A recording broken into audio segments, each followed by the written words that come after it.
So please, another very warm welcome to Paul Wearmouth. Thank you. Thank you. Thank you very much. And just by a show of hands, how many of you here are aware that you are giving and receiving experiences pretty much 24/7? We're always giving out experiences, we're always receiving experiences. So I'll give you an idea of some of the situations I'm talking about. Just by a show of hands, how many of you here have ever been on a date before? Show of hands. I've never yet been to a conference and asked that question where somebody hasn't put their hand up. Yeah, okay. So that's basically pure experience, isn't it? It's about generating the best possible experience we can. How many of you here are in a relationship? Fantastic. That's about maintaining the experience, isn't it? Especially gents, chocolates, flowers, got to keep people happy. How many of you here are married? How many of you wish you weren't? No, you haven't got to answer that, don't worry. That's a really negative experience. Your practice is no different. You are no different. And really what we want to be giving, of course, is fantastic experiences. It's what I like to refer to as the 3-second rule of positive influence. You might want to take a note of this. This is down to 3 little things that will affect a patient's buying decision, whether it'll affect their experience they have with you, and it'll also affect how they make their mind up whether they will actually do business with you or not. The first second is dedicated to what the patient sees. What they see when they walk into your practice, what they see in the window, what they see when they visit your website, what they see when they're in the testing room, what they see overall from the other patients who are sat there waiting. Nigel shared some wonderful insights earlier on patient perception and what they see and the difference you can make within your practice.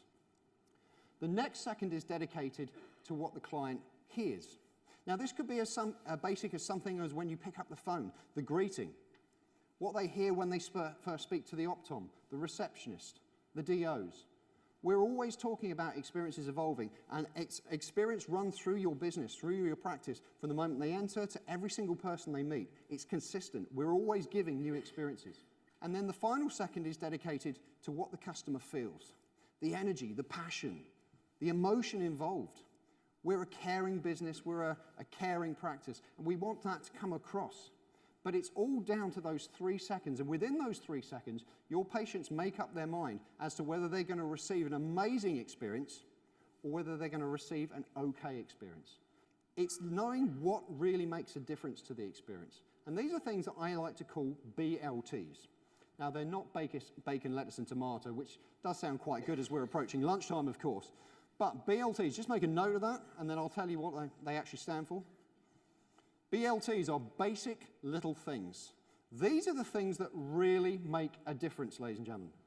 They are the things that make a difference to your teams. They are the things that make a difference to your clients, your patients, your customers. They are the things that make a difference to you as a person. Basic little things. If we put it in patients' experience, we're talking about rapport. We're talking about relationships. We're talking about caring and service. And obviously as optoms and medical practitioners, you do that part really, really well. But how does it stand out against the competition? And generally what they tend to do, and almost immediately, is create and generate a no answer. That's the power of those few words. So when I was working in the jewelry sector, we had to find a way to get around that, to give the client the correct buying information, the correct buying decision, and the power to make that buying decision. So I had to think very carefully about the words that we used, the words my team used, and we created a way to get the information across to the customer that didn't involve conflictive language, that gave them the experience of what the product did or what the service did, but without appealing to that critical mindset that I spoke about earlier. Remember the WeFM. By that application of those few words, complaints dropped by 95%. 95% just because we added or subtracted a few words. That's the power of the language that we can use, and that's how it can affect the experience and the perception that clients, customers, or patients have.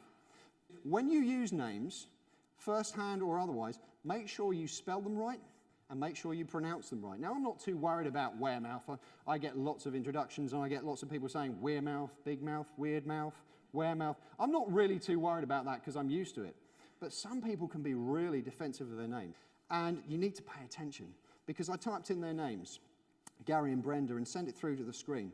It was only about 2 seconds after that that I realized that the R key on my keyboard wasn't working. Oh, you've got it. There's some quick-minded people in them. All of a sudden, there's people going, whoa, really? That's the power. Pay attention. I'd like to leave you with a very significant thought, that it's never been a better time to be an optometrist. It's never been a better time to be an independent optician, and it's never been a better time to be part of an amazing organization like SightCare. But you, the people who are in the audience right here, are the key drivers of success in your practice, in your business. And now is the time to make this amazing patient experience really work for you and define the difference between you and the competition. But now is the time to do it, otherwise a year from now, you'll wish you'd started today. And as I close, and I'd like to thank you for hearing me speak, I'd like to leave you with a very significant thought. That when it comes to delivering an amazing patient experience, individually, it's good. But together, it's better. Thank you very much for your time.